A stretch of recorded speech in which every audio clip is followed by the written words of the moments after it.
ketika jaringan periodontal ini terjadi infeksi atau iritasi di sana, itu akan menyebabkan giginya juga ikut bermasalah gitu. Biasanya spesialisasi kami itu menangani infeksi di gusi, kemudian di tulang rahang, kemudian juga penyakit gigi goyang seperti itu.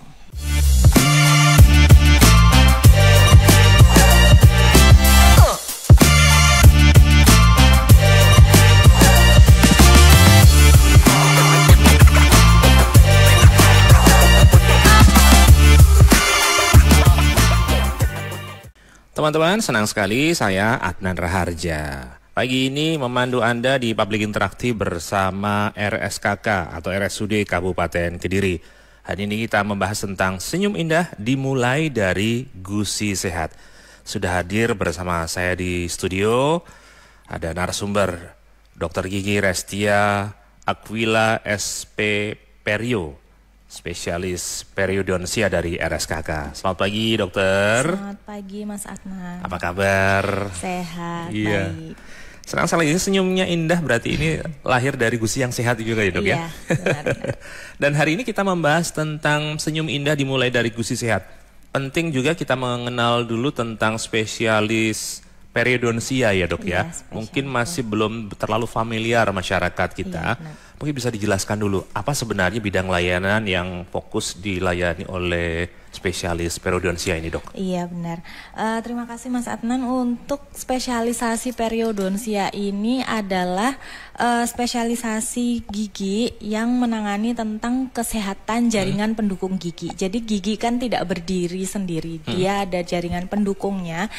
Tempat tertanamnya gigi itu ada tulang, kemudian ada gusi, ada sementum dan ligamen periodontal. Jadi mungkin asing ya, hanya bahasa ilmiah aja. Jadi kayak ligamen itu bantalan yang menghubungkan antara akar gigi dengan tulang seperti itu. Jadi gigi itu nggak langsung ke tulang, tapi di situ ada kayak karet yang sebagai shock breakernya si gigi ini seperti itu. Jadi itu juga penting diperhatikan karena ketika jaringan periodontal ini terjadi infeksi atau iritasi di sana, itu akan menyebabkan giginya juga ikut bermasalah gitu. Biasanya spesialisasi kami itu menangani infeksi di gusi, kemudian di tulang rahang, kemudian juga penyakit gigi goyang seperti itu. Oh, termasuk kalau gusi berdarah gitu ya, juga, gigi goyang itu juga termasuk spesialisasi kami. Oh gitu. ya, seringkali orang-orang juga takut ya, kenapa gusi saya tiba-tiba berdarah, nanti gitu. khawatir macam-macam. Nah ini supaya menjadi panduan ya, awareness masyarakat, apa yang perlu dikenali, ini bahaya enggaknya ini, dok? Ya. Jadi biasanya gusi berdarah itu berawal dari adanya karang gigi. Biasanya nyuwun sewu orang tuh bilangnya itu gidal gitu, yang ada di permukaan gigi, yang coklat-coklat, hitam-hitam di batas antara gusi dan gigi, itu menyebabkan kondisi gusi itu jadi iritasi, sehingga kadang nggak kena apa-apa pun, kena udara pun itu bisa menyebabkan gusi berdarah gitu. Jadi perlu diperhatikan, misal mungkin bercermin, ada hitam-hitam, disikat kayak gimana pun nggak bisa bersih, memang harus dibantu untuk dibersihkan gitu. Kalau dibiarkan lama-kelamaan, karang gigi ini akan menumpuk sembunyi di dalamnya gusi, sehingga dia menyebabkan keradangan yang lebih parah dan menyebabkan tulang yang ada di dalamnya gusi yang sebagai tempat tertanamnya gigi itu akan juga ikut resopsi itu melorot gitu. Jadi kalau gusinya melorot, tulangnya melorot, akhirnya menyebabkan giginya goyang. Oh, gitu. Seperti itu. Perjalanannya seperti itu. Ujung-ujungnya juga bahaya juga sebenarnya ya, dok ya? Iya, jadi bisa jadi mungkin nggak dalam jangka waktu dekat, anak-anak muda pun juga kalau tidak diperhatikan 10-20 tahun ke depan gigi bisa lepas sendiri tanpa adanya gigi berlubang gitu. Oh ya? Oh, itu karena sebenarnya faktor kesehatan gigi ini dipengaruhi apa sih, dok? kadang-kadang ada yang katanya giginya suka gampang rapuh, kropos. kropos, sementara yang lain kok relatif lebih kuat gitu. Jadi memang banyak pengaruh, banyak faktor dari kesehatan gigi ini. Jadi kalau misalkan tipe air liurnya, kemudian habit pembersihan rongga mulutnya yang tidak baik, itu juga bisa menyebabkan kerusakan gigi dan jaringan periodontal gitu. Oke. Teman-teman, kalau Anda punya problem seputar gigi dan gusi khususnya, bagaimana untuk mencapai gusi yang sehat, kemudian bisa terbebas dari masalah-masalah mulut tentunya ya. Lahir senyum yang indah tadi disebutkan oleh Dokter Restia. Teman-teman bisa bergabung. Interaksi sekarang juga 0811 345 4000, 0811 345 4000, atau bisa dituliskan di kolom komentar live Andika TV yang ada di Facebook AG243. Dokter Restia, sebenarnya apa yang perlu menjadi perhatian kita kaitan dengan lifestyle ya biasanya? Ujung-ujungnya ada problem terkait dengan gizi dan gusi. Untuk kebiasaan yang harus dilakukan itu sebenarnya gampang sih. Gosok gigi itu harus rutin minimal 2 kali sehari, pagi setelah sarapan dan malam sebelum tidur. Itu biasanya yang waktunya salah. Caranya juga harus tepat, dimana gosok gigi itu arahnya itu seperti bendera kita, merah putih, arah gusi ke gigi. Jadi yang atas diturunkan, yang bawah dinaikkan. Iya, mungkin yang belakang cukup sulit ya, kadang bulat-bulat seperti itu atau digosok aja horizontal maju mundur gitu ya. aja. Itu akan menyebabkan gusi iritasi gitu, sehingga gusinya melorot, giginya pun juga akan ikut abrasi gitu atau terkikis lah. Gitu. Jadi gosok gigi itu semua permukaan harus diperhatikan, harus disikat luar dalam. Prinsipnya cuma satu, seperti bendera merah putih, arahnya gusi ke gigi. Jadi yang atas disikat sendiri, yang bawah disikat sendiri gitu. Oke. Kembali lagi ke gusi berdarah tadi. Misalnya itu terjadi, apa yang harus dilakukan? Gusi berdarah harus dicari penyebabnya terlebih dahulu. Jadi terkadang itu gusi yang berdarah itu berarti kan di sana ada keradangan, pembengkakan. Bisa jadi karena iritasi karang gigi ataupun juga karena infeksi dari gigi itu sendiri gitu. Kalau misalkan memang penyebabnya dari iritasi karang gigi, karang giginya harus dibersihkan, kemudian ada obat juga yang bisa diminum untuk menghentikan pendarahan seperti itu. Baik. Kita akan gali lebih dalam tentang persoalan gigi dan gusi yang sehat ini, teman-teman. Bagaimana sebenarnya nanti perawatan yang tepat, dan juga mungkin ada hal-hal yang selama ini kita lakukan tapi salah. Nah, nanti kita akan dalami lagi bersama dengan Dr. Gigi Restia Aquila, spesialis periodonsia dari RSKK. Kita sekarang ke gatekeeper. Ayah. Bu Listiana di Wates Kediri, kadang-kadang saat sikat gigi gusi berdarah, tapi kalau dibuat kumur-kumur biasanya sembuh sendiri. Pertanyaannya, kenapa terjadi itu dan apakah berbahaya? Mbak Arya Natalia di Ngunung Tulungagung pernah membersihkan karang gigi, tapi imbasnya gusinya mengeluarkan banyak darah. Akhirnya menjadi takut membersihkan karang gigi lagi. Oke, ada 2 pertanyaan yang sudah masuk. Monggo dokter bisa ditanggapi langsung. Oke, baik, untuk pertanyaan yang pertama tadi, kalau untuk gosok gigi kadang-kadang keluar darah, itu kemungkinan juga salah satu penyebabnya adalah karang gigi itu sendiri. Jadi mungkin bisa diperiksakan untuk lebih lanjutnya, karena karang gigi itu harus dibersihkan ke praktek dokter gigi, di mana tidak bisa dibersihkan mandiri gitu, sehingga gusinya nanti akan sembuh ketika karang giginya sudah dihilangkan seperti itu. Untuk yang selanjutnya, pembersihan karang gigi, kenapa kok sampai berdarah-darah gitu?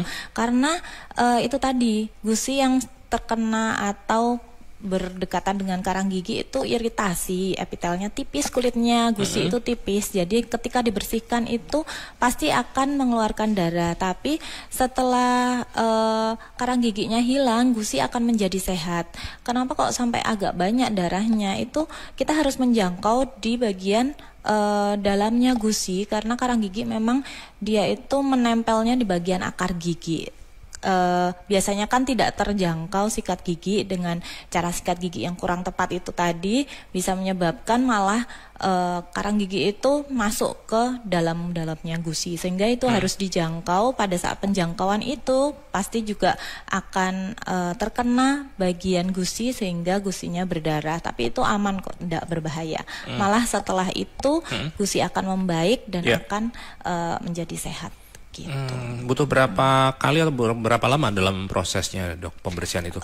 Pembersihan karang gigi itu paling enggak sebaiknya sih setahun 2 kali atau 6 bulan sekali. Oh, 6 bulan sekali ya? 6 bulan sekali. Cuman terkadang pada beberapa kasus, misal dengan pasien diabetes atau pasien pengguna obat darah tinggi, itu boleh sering-sering kontrol 3 bulan sekali mungkin untuk dibersihkan karang giginya, karena biasanya lebih rentan untuk memiliki karang gigi gitu.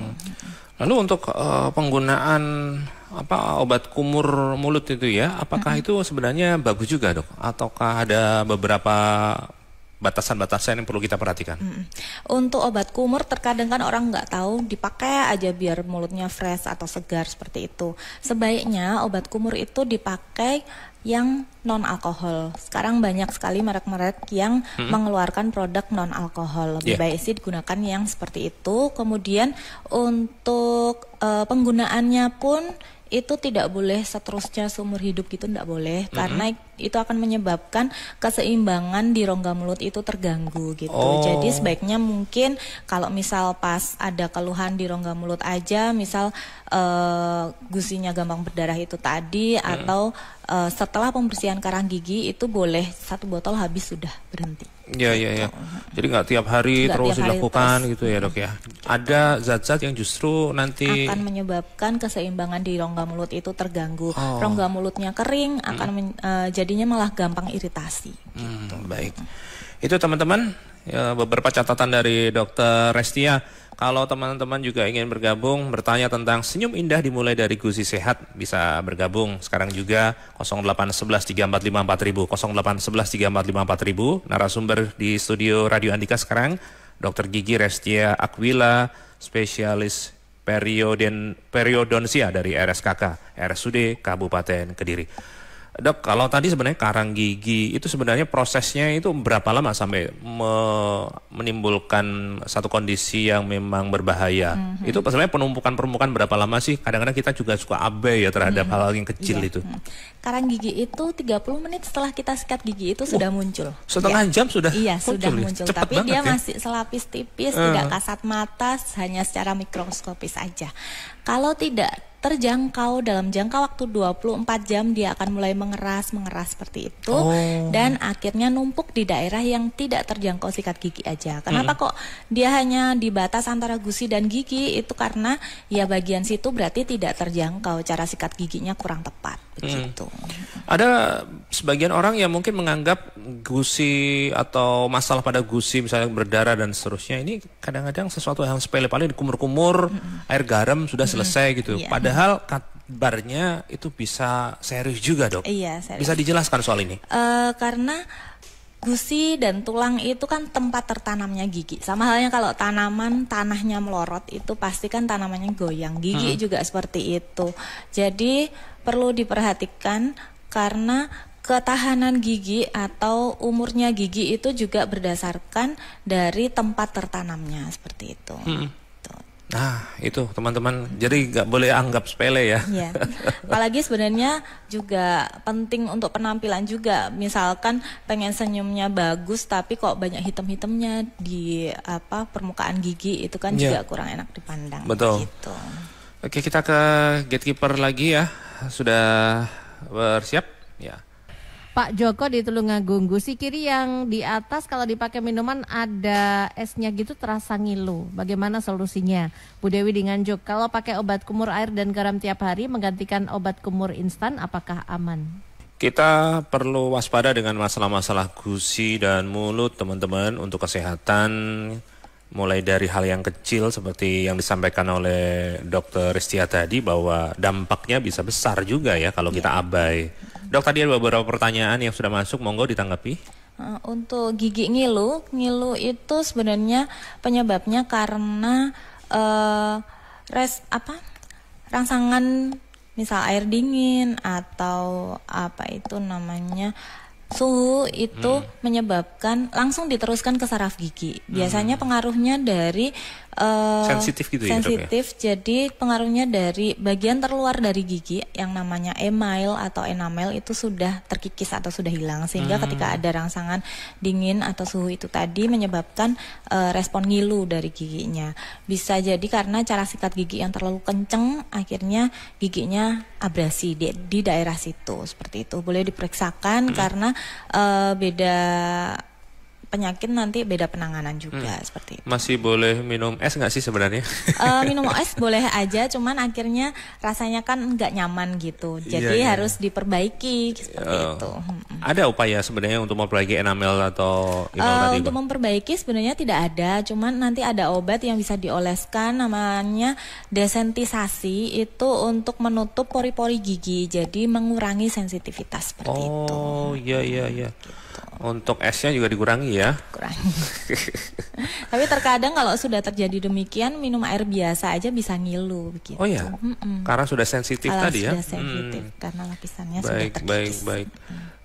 Kemudian pertanyaan Bu Dewi Nganjuk tadi ya? Ya, untuk obat kumur pakai air garam. Yeah. Sebenarnya sama saja dengan obat kumur yang lainnya, jadi tidak perlu dipakai sering-sering karena juga itu bisa menyebabkan ketidakseimbangan di rongga mulut gitu. Rasanya kan juga nggak nyaman kalau misal air garam dipakai setiap hari, nanti juga takutnya bisa menyebabkan perubahan respon rasa dari lidah gitu kalau terlalu sering menggunakan air garam gitu. Sebenarnya bagaimana tips untuk perawatan gusi yang benar supaya tetap terjaga sehat, Dok? Untuk terjaga yaitu membersihkan gigi sehari 2 kali, kemudian arah gusi ke gigi, dan kemudian misalkan ada makanan terjebak, jadi kayak selilitan ya, itu tidak boleh pakai tusuk gigi gitu. Jadi ada alat namanya dental floss atau benang gigi yang bisa digunakan. Sekarang sudah bebas kok dijual di minimarket, di sosial media ini juga ada di online shop itu juga ada benang gigi yang bisa dipakai untuk membersihkan celah-celah gigi gitu. Jadi kalau misalkan pakai tusuk gigi itu seringnya itu kan terbuat dari bambu ya. Bambu itu kan serabut. Jadi terkadang serabutnya itu masuk ke gusi, jadi menyebabkan iritasi di sana dan akan menyebabkan gusinya itu melorot. Jadi sebenarnya tidak berlubang, tapi kok gampang selilitan ya, Dok? Itu karena gusinya itu melorot. Jadi ada celah-celah antar gigi yang seharusnya terisi gusi, tapi dia akhirnya bolong di sana gitu. Oh, mungkin itu ya penyebab kita sering kemasukan makanan ketika ini karena pola kita juga itu ya dengan tusuk gigi ya. Makin lama malah makin sering selilitan gitu. Oke. Nah, biasanya untuk pembersihan karang gigi atau misalnya scaling gitu kan, ada yang takut ke dokter gigi, nggak mau kan, nanti sakit, ngilu dan seterusnya. Gimana sebenarnya, Dok? Ya, pembersihan karang gigi memang terkadang itu membuat ngilu ya, karena itu getar seperti itu. Biasanya sih saya kurangi ininya atau pelan-pelan seperti itu, tapi memang satu-satunya jalan dibersihkan. Atau kalau misal memang sama sekali tidak bisa pada orang dengan penyakit tertentu, penderita katup jantung yang menggunakan alat katup jantung itu memang tidak bisa di scaling dengan alat kami. Jadi tidak bisa dengan mesin scaling, jadi harus dibersihkan secara manual gitu. Secara manual memang tidak terlalu sakit, tapi sebenarnya agak horor sih. Jadi kayak dicongkil-congkil gitu, tapi dengan alat manual gitu. Iya. Tapi kalau percaya pada ahli atau profesional nggak ada masalah. Jangan dilakukan sendiri ya. Jangan dilakukan sendiri. Ya, teman-teman silakan kalau Anda ingin interaksi, masih ada kesempatan berbincang bersama dengan Dr. Gigi Restia Aquila, spesialis periodonsia dari RSKK, RSUD Kabupaten Kediri. Kita ke gatekeeper dulu, teman-teman. Bu Susi di Tulungagung, usia masih 37 tahun, tapi ada beberapa gigi yang terasa goyang. Apakah ada perawatan khusus yang bisa menormalkan kembali gigi goyang. Bu Sandra di Ngasem, usianya 62 tahun, apa yang sebaiknya dilakukan jika gigi sudah mulai pecah dan keropos? Dokter, monggo ditanggapi. Oke. Untuk tadi pertanyaannya, pasien usia 37 tahun ya, giginya ada yang goyang. Penanganan gigi goyang itu ada yang disebut namanya splinting. Splinting itu giginya diikat satu sama lain dengan gigi yang masih sehat gitu. Misalkan yang goyang 2 gigi, berarti harus diikat ke sebelah-sebelahnya minimal 2 gigi juga. Namun misalkan giginya yang goyang pada gigi geraham besar, berarti tidak bisa diikatkan cuma dengan 1 gigi saja, tapi paling enggak sebelah-sebelahnya juga harus ikut diikatkan. Jadi sebagai penyangga atau digandeng agar gigi tersebut kembali kokoh. Namun sebelumnya harus dibersihkan terlebih dahulu. Kemudian kalau misalkan diukur kedalaman gusinya itu lebih dari normal, itu biasanya perlu tindakan pembedahan juga. Pembedahan itu di mana akar gigi itu sudah terlalu dalam ditempeli karang gigi, jadi harus gusinya dibuka, dibersihkan, kemudian dikembalikan. Harapannya biar gusi itu kembali melekat ke daerah akar gigi gitu. Tapi untuk kegoyangannya memang harus dilakukan splinting itu tadi. Gitu. Butuh berapa lama itu, Dok? Jadi bertahap gitu. Iya. Jadi dibersihkan dulu karang giginya, kemudian dilakukan splinting, kemudian dievaluasi 1-2 minggu, baru kemudian kalau misalkan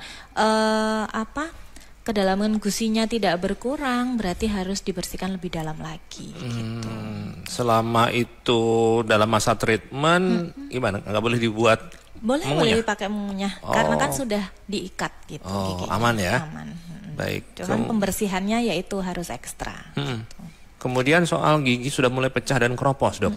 Pecah dan keropos itu berarti kan giginya sudah berlubang ya, jadi harus dilakukan tambal gigi atau perawatan saraf gigi kalau misalkan memang pecahnya itu sampai mengenai kamar saraf seperti itu. Tapi kalau misalkan pecah jadi 2 atau sudah sampai ke akar giginya, dengan terpaksa harus dilakukan pengambilan gitu. Harus dicabut begitu. Jadi beda perawatan. Iya, nggak punya gigi jadinya. Iya, sehingga kalau misalkan saya dengar tadi usianya kira-kira sudah 60 tahun, boleh rutin diperiksakan, jadi agar kesehatan penyangga giginya itu juga terkontrol begitu. Oh iya. Baik.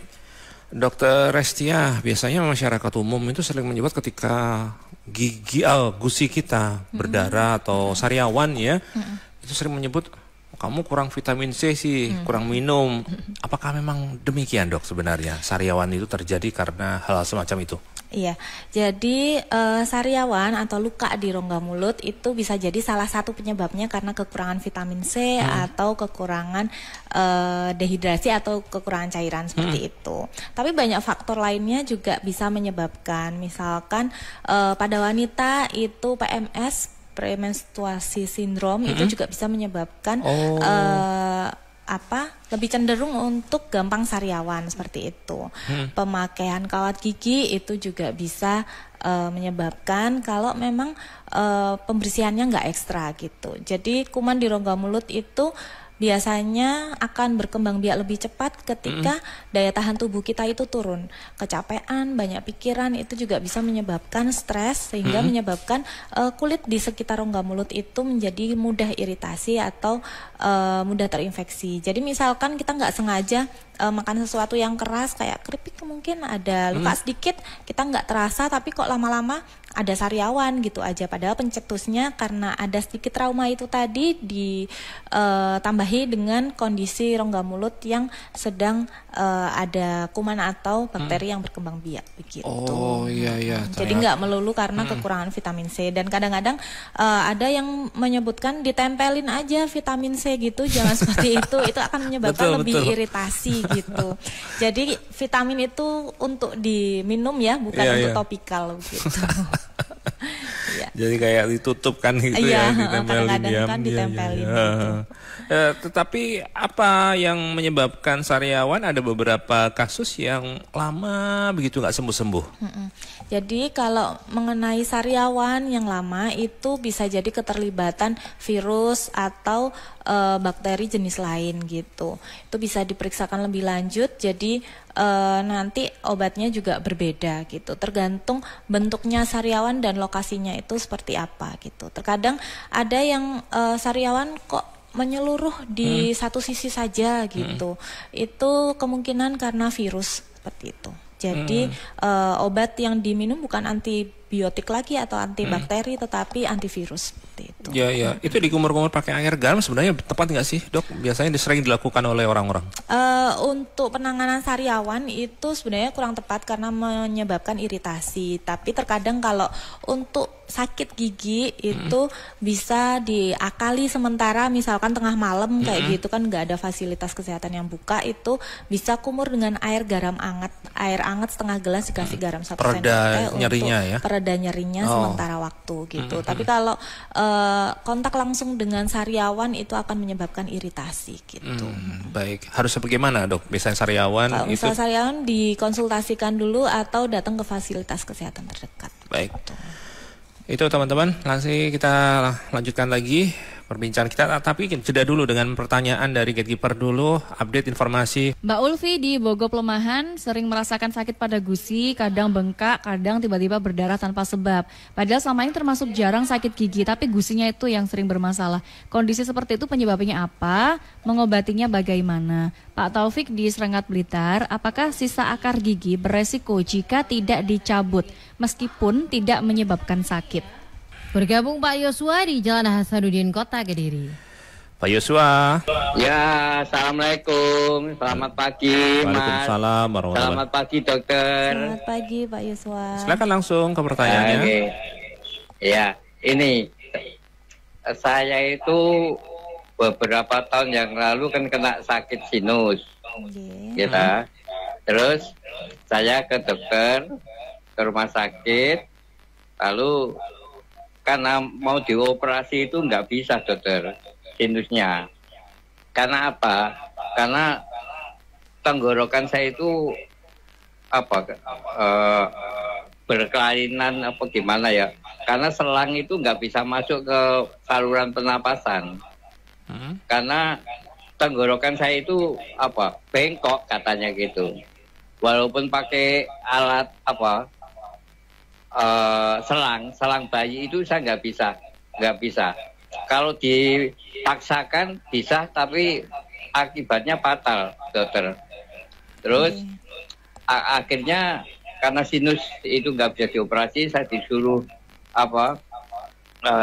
terapi. Sebelum terapi itu dokter nyarankan giginya harus dibersihkan gitu. Ada dicabut-cabut gitu, karena saya setiap mau dicabut, dulu pernah dicabut, tensi saya itu naik, dokter. Tensi saya itu naik, akhirnya saya nggak jadi dioperasi, hanya terapi. Sampai sekarang itu gigi saya tinggal 2. Atas kiri 1 itu udah rusak, kanan bawah juga udah rusak. Bisa ya makan. Kalau dulu kan kalau dicabut kan takut nanti makan harus di di blender atau gimana, saya itu takut, dokter. Nah, pertanyaan saya, apa bisa pasang gigi palsu gitu? Karena dulu saya tanya sama teman saya, jangan dipasang gigi palsu, nanti tambah sakit atau gimana gitu. Itu. Usia berapa Pak Yosua? Saya 62. Oh, baik. 63 gitu. Baik. Nah, yang saya tanyakan gitu, karena habis semua gigi ini. Karena dulu waktu mudanya suka makan permen. Gitu. Baik, biar ditanggapi dokter ya, Pak Yosua. Terakhir tahun 2002 itu masih makan permen. Ya, itu ada. Terima kasih, Pak Yosua, disimak lewat radio ya. Ya, terima kasih. Sama-sama. Terima kasih Bapak. Pak Yosua Hasanuddin Kediri. Monggo, dokter. Izin menjawab. Jadi untuk pertanyaannya tadi itu kan boleh nggak pakai gigi palsu gitu. Malah sebaiknya boleh banget pakai gigi palsu, karena gigi palsu itu tujuannya bukan hanya sebagai estetika tetapi untuk menggantikan fungsi kunyah gitu. Apalagi giginya Bapak tinggal 2 biji aja, jadi sangat sulit sekali untuk melakukan proses pengunyahan. Jadi untuk tanggapan di mana jangan pakai gigi palsu, nanti bau, nanti sakit, berarti kemungkinan pasangnya itu bukan di dokter gigi begitu. Jadi sebaiknya sisa gigi yang ada itu juga diperiksakan. Mungkin memang rusak tapi barangkali masih bisa dipertahankan. Itu cukup membantu sebagai tahanan nanti gigi palsunya seperti itu. Dan nanti ada desain gigi palsu tertentu yang digunakan untuk kasus-kasus tertentu. Jadi sisa gigi yang ada, kalau misalkan memang sudah tinggal sisa akar, itu lebih baik dicabut atau diambil. Tapi kalau misalkan kira-kira masih bisa dipertahankan, ya lebih baik dipertahankan. Gitu. Oh iya, langsung nanti konsultasi ke dokter gigi ya, biar ada pemeriksaan lebih lanjut ya dok ya. Iya. Kemudian tadi beberapa pertanyaan lewat WA tentang sakit pada gusi ya. Sakit gusi. Kadang bengkak, tiba-tiba berdarah. Iya, itu giginya kan tidak berlubang. Jadi terkadang lubang gigi itu di antara 2 gigi. Jadi di celah-celah gigi, jadi tidak terlihat lubangnya di mana, itu bisa diperiksakan juga. Kemudian untuk kenapa kok gusinya berdarah, bisa jadi juga karena karang gigi. Mungkin tidak kelihatan dari permukaan, tapi terkadang gusinya kelihatan kehitaman di dalam itu, dalamnya ada karang giginya, sehingga kadang tidak sikatan pun kayak gitu aja itu bisa menyebabkan gusinya berdarah gitu. Jadi harus dibersihkan karang giginya secara rutin dan juga pembersihannya juga harus diperbaiki gitu. Kemudian sisa akar gigi untuk sisa akar gigi, untuk sisa akar gigi itu sebaiknya diambil sekalipun tidak menimbulkan keluhan, tapi sisa akar gigi itu permukaannya nggak rata, tidak bisa dibersihkan maksimal. Mau digosok kayak gimana pun pasti masih ada sisa yang tertinggal gitu, masih ada sisa makanan yang tertinggal, sehingga kalau daya tahan tubuh turun, kemudian kecapean, akan menyebabkan infeksi di sana. Kuman berkembang biak lebih agresif sehingga menginfeksi. Mungkin nggak kelihatan dari luar ya, tapi bisa jadi di bawahnya gigi itu akan terjadi proses pertumbuhan kuman ngumpul di sana, seperti daging tumbuh begitu, namanya granuloma. Memang tidak berbahaya, tapi itu akan menimbulkan pencabutannya jadi lebih sulit gitu. Dok, ini ada WA baru masuk, nggak apa-apa ya? Ini Pak Abdul Tirugura. Dokter, noda-noda hitam pada gigi itu karena apa dan apa bisa diputihkan? Padahal bukan perokok. Jadi terkadang pewarnaan pada gigi itu tidak melulu karena rokok. Dari kopi, teh itu juga bisa menyebabkan pewarnaan di gigi. Itu solusinya dibersihkan. Itu termasuk salah satu karang gigi juga. Jadi bisa dibersihkan ke dokter gigi dan juga mengurangi minuman atau makanan berwarna seperti itu. Kalau teman-teman ingin konsultasi dengan Dokter Restia, boleh. Saya praktek setiap hari di RSKK Senin sampai Jumat begitu. Senin sampai Jumat ya. Untuk jamnya jam 8 sampai jam 12 pendaftaran. Gitu. Kalau untuk hari Jumat jam 8 sampai jam 10 pendaftaran. Nah, tinggal datanglah ya, nanti bisa sesuai dengan kebutuhannya, akan dilayani dengan baik ya. Baik. Pesan dok supaya masyarakat ini lebih aware terhadap kesehatan gusi. Jadi boleh rutin memeriksakan giginya setiap 6 bulan sekali, kemudian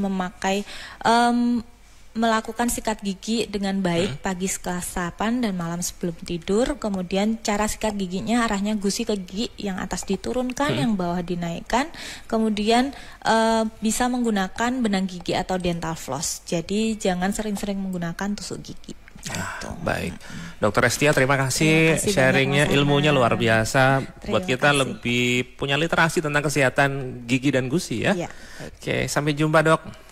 Teman-teman, ini tadi perbincangan saya bersama dengan Dokter Gigi Restia Aquila, spesialis periodonsia dari RSKK RSUD Kabupaten Kediri.